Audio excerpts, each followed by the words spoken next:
It's Harry Potter versus Voldemort. I wonder who will win. You're watching Beyond the Trailers review of Harry Potter and the Deathly Hallows Part 2.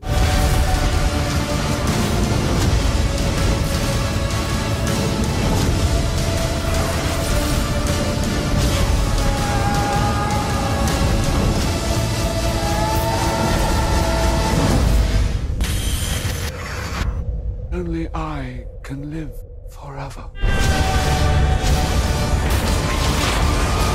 Yes, it's true. Pretty much everyone knows how this movie is going to end. Yet the Harry Potter movies have always been more about the journey than the destination, with fans flocking to theaters to see how Hollywood's version of J.K. Rowling's beloved books compares to their own. And after 10 years, it's safe to say Hollywood has done a pretty darn good job.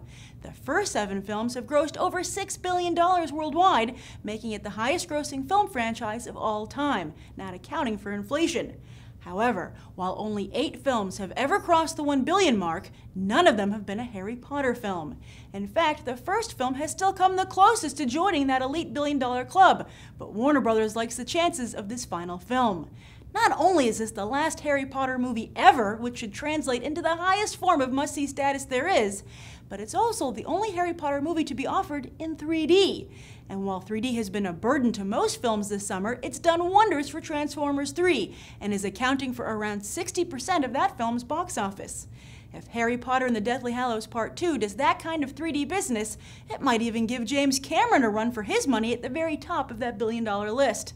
And now that the franchise is ending, one has to wonder if Warner Brothers and J.K. Rowling will be able to truly end such a colossal moneymaker. Also, will the Academy give it any recognition come February a la The Lord of the Rings? What will be the legacy of the Harry Potter franchise, and what's in store for its stars? Check out Beyond the Trailers' special episode detailing just that, as well as the history of the franchise by clicking here. Now let's go find out what audiences think of this final film. It's over. How do you feel? Just like any other thing. I mean, it's over, but I liked it. I really liked it. I promised myself not to cry, but it got a little emotional at the end. There were people bawling their eyes out when the sad stuff happened. Were you one of them? I've always liked it. I remember seeing every movie in the theater. I remember everything. Well, how do you feel that it's over?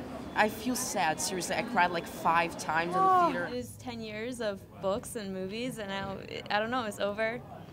I don't know how to feel about that yet. I feel mad. There should be more books. Oh, no. And movies. Yeah?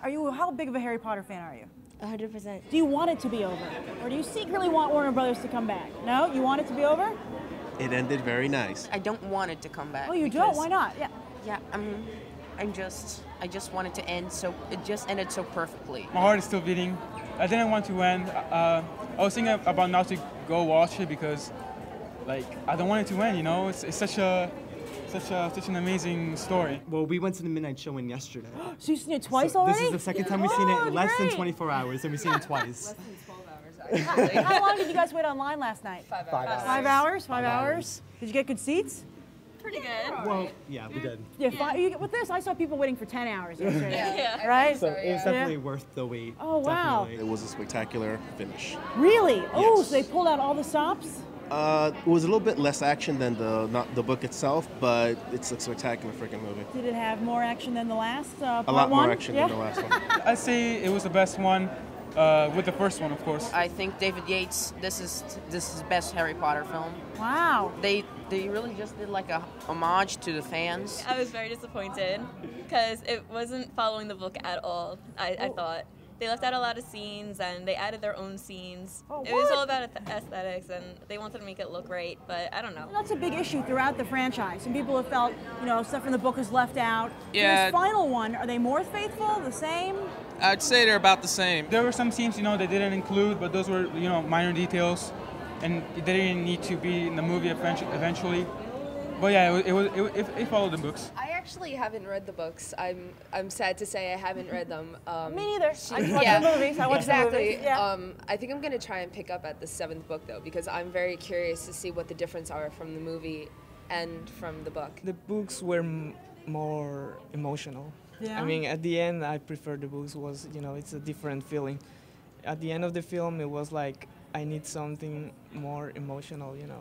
Something more like it's the end or something. I thought the end was kind of, I don't know. The overall ending, I know they had to refilm it because they felt it wasn't perfect when they actually film in the production, but it still felt a little rushed. Oh, that really? whole epilogue ending, Oh, I yeah. felt personally it was a little rushed. What did you think of the ending? There's a lot of people mixed feelings on the ending. Not necessary. What did you guys think of the 3D?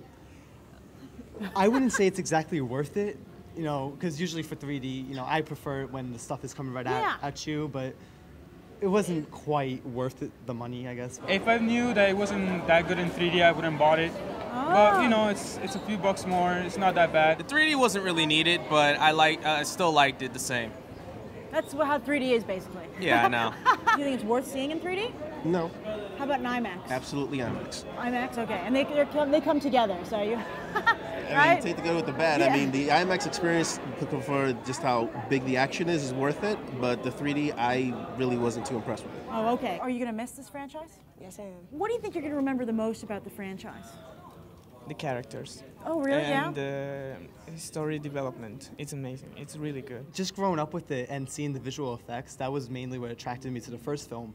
And definitely the characters, because they just grow on you after 10 years. I remember going to see Chamber of Secrets back in 2002, I guess, and just talking with my parents about it and how great it was to see. I'm fascinated by magic, and it was completely unbelievable that these things were happening before me. It was a creation of a new franchise, an amazing franchise. I'll never forget it. What do you give this movie on a 1 to 10? I give it a 9 out of 10. 8.5. 8.5 to 9 for me. Okay, what do you think? About 7. Oh, I you're an unhappy fan. You're an unhappy Harry Potter fan. What would you give it? I would say an 8.5. 10. A bajillion. Well, this was a BTT first. A lot of people coming out of the theater were crying and didn't want to be on camera. But for those Harry Potter fans we did speak to, they were a little disappointed with the film, overall giving it a 9.